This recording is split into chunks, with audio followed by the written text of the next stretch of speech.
Welcome back to topic math classes. Hope आप सब बढ़िया होंगे और आप सबकी प्रिपरेशन भी अच्छी चल रही होगी। Today is the day 26 of our 70 important question series, जिसमें आज हम ट्राइंगल स्टार्ट करने वाले हैं। राइट, अभी तक हमने 25 क्वेश्चंस किए, जिसमें से हमने 5 चैप्टर्स कवर कर लिए और जो 5 चैप्टर्स से इंपॉर्टेंट क्वेश्चंस थे वो सब कवर कर चुके हैं। Right, if you are new to the channel so please आप वो वाली वीडियोस भी देख लीजिएगा। राइट, और आपको ताकि आपके 5 चैप्टर्स स्ट्रॉन्ग हो सके। आई एम नॉट सेइंग कि सेम टाइप ऑफ क्वेश्चंस आपको एग्जाम में मिलने वाला है, बट मोर और लेस सेम काइंड ही मिलेगा। राइट, और again you have to focus on the concept जो मैं डिस्कस कर रहा हूँ, तभी जाकर के आपको चैप्टर्स की क्लैरिटी आएगी। Because CBSE now a days becoming very conceptual, तो वो कहाँ कब क्या कैसे पूछ ले यू नेवर नो ना, तो आपको कॉन्सेप्चुअली स्ट्रॉन्ग है नहीं होगा। ठीक है बेटा, तो अगर आप चैनल पर नए हैं तो आप प्लीज आप चैनल को सब्सक्राइब भी कर लीजिएगा और आप इसको अपने फ्रेंड्स के साथ में शेयर भी कर लेना। राइट बेटा, आज हम ट्राइंगल से स्टार्ट कर रहे हैं और उसमें सबसे जो ज्यादा इंपॉर्टेंट है 5 मार्क्स के लिए, वो होती है बीपीटी का proof, basic proportionality theorem. I don't know कितने लोगों ने आपने किया हुआ है। राइट, और वो तो आपको रटा हुआ होना चाहिए, किसी ना किसी बच्चे के सेट में तो वो डेफिनेटली आएगा। राइट बेटा, वो स्टेटमेंट दे सकते हैं, वो सीधे दे सकते हैं state and proof the BPT. अगर आप देखो हर एक साल आता ही आता है वो। अगर आप प्रीवियस ईयर पेपर्स में जाओगे तो एवरी ईयर वो किसी ना किसी सेट में पूछा जाता है। ठीक है, so it is very important. अब आपको नहीं पता है ना आपको कौन सा सेट मिलेगा, उसमें बीपीटी होगा या नहीं होगा, आपको वो भी नहीं पता है, तो आपको इसको करना ही होगा। This is a must to do proof. ठीक है बेटा, तो चलिए विदाउट वेस्टिंग फर्दर टाइम आप अपनी वीडियो क्वालिटी को 720 पिक्सल पे सेट कीजिए ताकि आपको बोर्ड अच्छे से क्लैरिटी से दिखाई दे, और हम डिस्कस करते हैं इसका प्रूफ।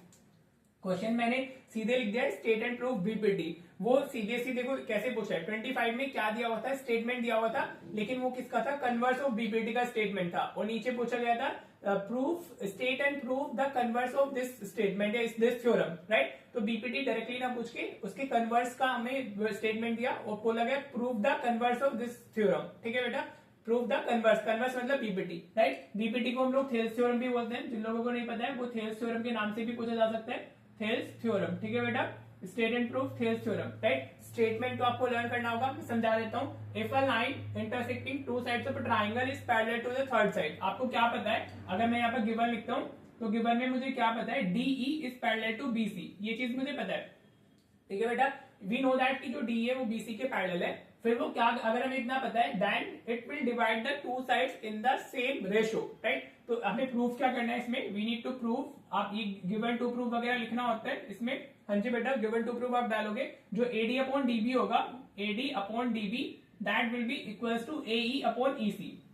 ठीक है बेटा, वो इनको दोनों साइड्स को इक्वल रेशो में डिवाइड करेगी, means AD upon DB equals to AE upon EC. Right, यहाँ तो हम इसको प्रूव कर रहे हैं, बाकी क्वेश्चंस में इसको डायरेक्टली यूज करते हैं। इफ यू नो कि जो ये लाइन है वो पैरेलल है थर्ड साइड के, दिस साइड के, राइट, तो वो जो बाकी दोनों साइड से को क्या करेगी, वो इक्वल रेशो में डिवाइड करेगी या सेम रेशो में डिवाइड करेगी। ठीक है बेटा जी, होप आपको थ्योरम क्लियर हो गई है। चलिए इसका प्रूफ देखते हैं।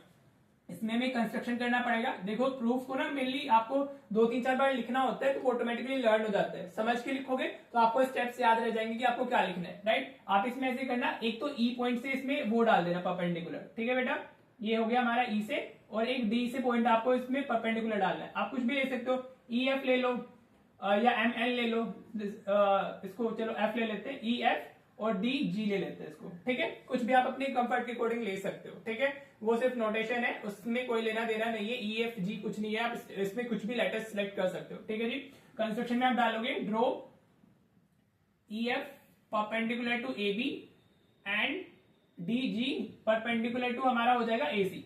ठीक है बेटा जी, राइट, मैंने सिंबल्स में लिख दिया, आप ऐसे लिखना draw E F perpendicular to A B and D G perpendicular to A C. ठीक है बेटा, आप देखो इसका प्रूफ बहुत इजी है, आपको सिर्फ और सिर्फ इसमें एरिया ऑफ ट्राइंगल अप्लाई करना है। आपके इस स्टेटमेंट को ध्यान में रखते हुए आपको एडी बाई डीबी चाहिए, हाँ जी, और आपको एई बाई ईसी चाहिए, ये आपको चाहिए, तो आपको अकॉर्डिंगली यूज करना होगा। ठीक है जी, अब हम प्रूफ पे आते हैं। हाँ जी, गिवन टू प्रूफ कंस्ट्रक्शन हो गया। प्रूफ में आपको क्या करना है, अगर हम एरिया ऑफ ट्राइंगल एडीई की बात करें, एरिया ऑफ एडीई, ठीक है बेटा, एरिया ऑफ एडीई, उसको मैं ऐसे लिख सकता हूँ, एडी को मैं ऐसे लिखता हूँ half into AD into E F. हाँ जी बेटा, एक एरिया ऑफ जो ट्राइंगल एडी है, मैंने बेस एडी लिया है, तो उसकी जो हमारी हाइट होगी वो ई एफ होगी। एडी पे क्या परपेंडिकुलर बना हुआ है, ई एफ। हाँ जी, आपके इसमें लिख भी देना area of triangle, because area of triangle is equal to half into base into height, is equal to half into base into height. आप इसको ऐसे ही प्रूव करोगे, राइट बेटा जी, जैसे मैं आपको करा दूं, ठीक है, जैसे जैसे स्टेप्स बता रहा हूँ वैसे वैसे फॉलो कीजिएगा। आपने सबसे पहले एरिया ऑफ ट्राइंगल एडी को half into AD into E F लिख लिया, ठीक है। अब हमारा एडी तो आ गया, राइट बेटा, इसको फर्स्ट बोल देते हैं इक्वेशन, राइट। अब ऐसे ही वापस अगर आप थोड़ा देखो इसमें, एरिया ऑफ जो एडीई है हमारा, हाँ जी, इसको हम ऐसे भी लिख सकते हैं, अगर मैं बेस ए ई ले लूं, राइट, वो जो एडीई का, देखो एक ट्राइंगल के अंदर 3 बेस 3 हाइट्स होती है, राइट बेटा, तो आप कोई सा भी बेस और उसकी कॉरस्पॉन्डिंग कोई सी भी हाइट ले सकते हो। तो एडी सेम ट्राइंगल है, इस बार बेस मैंने ए ई लिया है, तो जो मेरा परपेंडिकुलर होगा that will B D G, right. तो इसमें बेस मैंने ए लिया है, तो मेरा परपेंडिकुलर विल बी हाइट हो जाएगी डी जी, इसको हमने इक्वेशन सेकंड बोल दिया, ठीक है बेटा। इस तरीके से ही आप इसको करने वाले हो, इस चीज का ध्यान रखिएगा, राइट। हमें इसको इसमें ये भी ज्वाइन करने होंगे ट्राइंगल्स, इस चीज का ध्यान रखना। ये दोनों लाइंस में आप कंस्ट्रक्शन में डाल सकते हो, ज्वाइन दिस एंड दिस, ठीक है, join D to C and B to E, ये लिख लीजिएगा, राइट बेटा। समझ आ रहा है तक? आप होप आप क्लियर हो रहा होगा। सिर्फ इसमें एरिया ऑफ ट्राइंगल्स को ही लिखना होता है और हमारा प्रूफ आ जाता है, राइट। अब व्हाट वी नीड, एडी के नीचे में डी भी चाहिए। देखो जो ये बी डी ई हमारा ट्राइंगल है, I am talking about B D E, ये एक ऑब्ट्यूज एंगल ट्राइंगल है, और ऑब्ट्यूज एंगल ट्राइंगल के जो परपेंडिकुलर होते हैं वो आउटसाइड ट्राइंगल जाते हैं, ठीक है बेटा। मींस अगर मैं इसको ऐसे बनाता हूँ, ये एक मेरा कोई, मैं समझाने के लिए बना रहा हूँ, बनाना नहीं है, ये ऑब्ट्यूज एंगल ट्राइंगल हो गया, तो जो इसकी हाइट होती है वो आउटसाइड द ट्राइंगल जाती है, इस चीज का ध्यान रखना, ठीक है बेटा। The height of obtuse angle triangle lies outside the triangle, ठीक है बेटा। नाउ अगर मैं एरिया ऑफ ट्राइंगल बीडीई लिखता हूँ, एरिया ऑफ बीडीई, ठीक है बेटा जी, this is the triangle BD, obtuse angle triangle है, तो जो उसकी हाइट होगी that will also be E F, इस चीज का ध्यान रखना, उसकी हाइट क्या होगी, ई एफ ई होगी, राइट। तो वो हो जाएगा मेरा half into D B into E F E आएगा इसका भी, ये हो गई हमारी इक्वेशन थर्ड हो गई, ठीक है बेटा। बेस तो डी बी हो जाएगा, हाँ जी, ये तो बेस होगा, बेस ये होता है और हाइट उसकी बाहर जाती है, इस चीज का ध्यान रखना।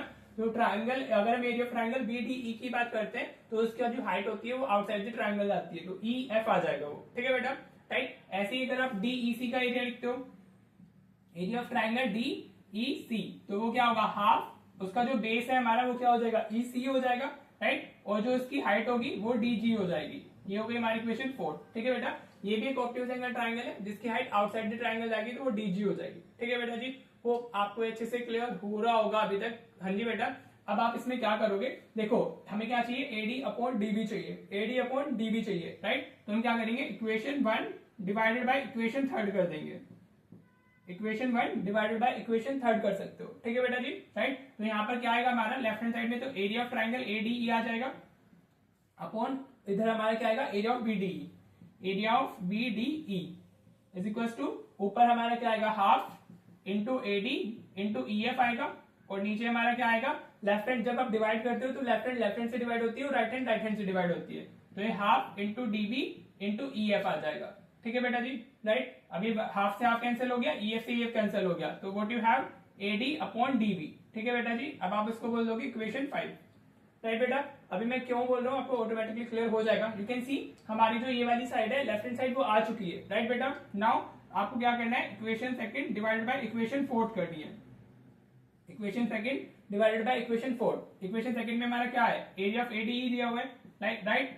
अभी मैंने बताया लेफ्ट हैंड से डिवाइड होती है, राइट हैंड से डिवाइड होती है, ठीक है। तो यहाँ पे क्या आ जाएगा, एरिया ऑफ डीई सी आ जाएगा, ठीक है बेटा, इक्वल्स टू हाफ, ये इधर एई है और साथ में डीजी, और इधर नीचे क्या है, half into EC into DG. You can सी क्या क्या मैंने ऑटोमेटिक मतलब ऑलरेडी लिख दिया है कि जो जो चीजें मैं लिखनी है वो लिखा जा चुका है, तो that will be equals to AE by EC, this is equation 6, right बेटा जी। होप आपको क्लियर हो रहा होगा। अभी अगर मैं फिफ्थ और सिक्स्थ की बात करूं तो मेरे ये दोनों चीजें मुझे इक्वल में डालनी है, right. Now if you look at the left hand side, तो दोनों का न्यूमरेटर तो सेम है बट डिनोमिनेटर्स आर डिफरेंट, ठीक है बेटा।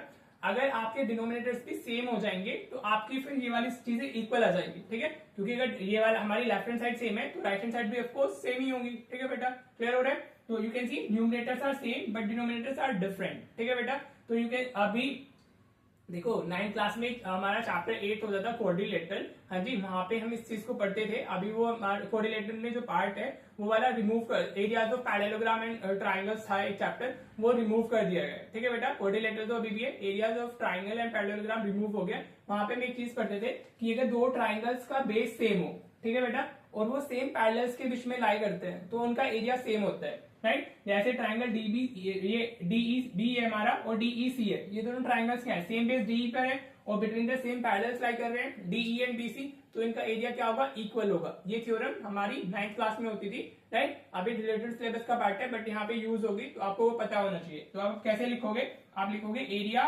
Of BDE is equal to area of DEC. ठीक है बेटा, area of BDE equal to area of DEC, right. तो ये क्या होते हैं, triangles on the same base, triangles on the same base DE, on the same base DE and between same parallels and between, मैं पूरा, आप पूरा लिख लीजिएगा, between same parallels DE and BC, ये आप लिख देना DE and BC। ठीक है बेटा, मैं एंड ऐसे लिख दे रहा हूं, आपको A and D ही लिखना है। ठीक है जी, triangles on the same base DE and between the same parallels DE and BC।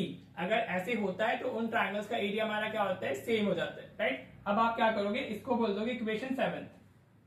ठीक है, ये क्या हो गई हमारी इक्वेशन 7 हो गई, right. Now we can say कि न्यूमरेटर्स आर इक्वल, डिनोमिनेटर्स भी इक्वल है, राइट। तो अगर लेफ्ट हैंड साइड इक्वल हो गई तो राइट हैंड भी इक्वल होगी। तो आपको इसके लिए कुछ नहीं लिखना है, आपको सिर्फ लिखना है from equation 5th 6th and 7th। ठीक है बेटा, आपको ये डालना है from equation 5th 6th and 7th। हम इस इक्वेशन और इस इक्वेशन जो हमने ये डाली है, राइट, इनको यूज करते हैं, तो इससे हमारी लेफ्ट हैंड साइड इक्वल हो जाएंगी, जिससे ऑटोमेटिकली हमारी राइट हैंड साइड इक्वल हो जाएगी। तो you can say AD upon DB is equal to AE upon EC। ठीक है बेटा, होप आपको दिख रहा होगा। ये नहीं दिख रहा है तो मैं बोल रहा हूं तो आपको समझ में आ जाना चाहिए, वैसे तो दिखना चाहिए, हेंस प्रूव्ड। ठीक है बेटा जी, होप आपको ये बीपीटी का प्रूफ क्लियर हुआ होगा। आपको सिर्फ एरियाज ऑफ ट्राइंगल लिखने हैं। हाँ जी बेटा, आप एक बार देख लीजिएगा, मैंने हैंड टू हैंड रिपीट कर दिया है, वैसे तो आपको चीजें क्लियर हो जानी चाहिए। In case you have any kind of doubt so please do let me know, मैं इसको वापस एक्सप्लेन कर दूंगा। बाकी आपको ये आना चाहिए और ये काफी इंपॉर्टेंट है। आप इसको अगर 3-4 पार्ट लिखोगे ना तो वो ऑटोमेटिकली आपको लर्न हो जाएगा। आपको एरिया ऑफ ट्राइंगल AD लिखना है, पहले बेस AD ले लोगे, हाइट EF ले लोगे, हाँ जी, फिर आप AD का एरिया वापस लिखोगे, उस बार हाइट आप AE लोगे और बेस AE लोगे तो हाइट DG हो जाएगी। फिर नीचे ऐसे DBE का आप लोगे तो बेस विल बी DB और हाइट हमारी वो हो जाएगी। ऐसे DEC की बात करोगे तो बेस EC और हाइट DG वापस हो जाएगी। Then we have to divide, तो जिससे आपके न्यूमरेटर्स ऑलरेडी सेम हो जाएंगे। डिनोमिनेटर्स के लिए आपको ये वाला स्टेटमेंट पता होना चाहिए, triangles on the same base and between the same parallels are equal in area, right. And then सिर्फ 5, 6, 7 इक्वेशन डालोगे और आपको वो आपके जो प्रूफ है वो मिल जाएगा। ठीक है बेटा जी, this is very very very important, please आप इसको अच्छे से लर्न कर लीजिएगा, ये काफी इंपॉर्टेंट है। आप लिखेंगे, मैं बोल रहा हूँ ना 4-5 बार लिखने पे आ जाएगा। ठीक है बेटा, होप आपको अच्छे से क्लियर है। चलिए मैं आपको बीपीटी बेस्ड 2 न्यूमेरिकल्स दे देता हूँ, आप वो ट्राई करना, हो जाते हैं तो ठीक है, वरना मैं आपको उनको कमेंट में बता देना, मैं उनको डिस्कस कर लूंगा। ठीक है बेटा, तो देखते हैं आपके होमवर्क क्वेश्चंस।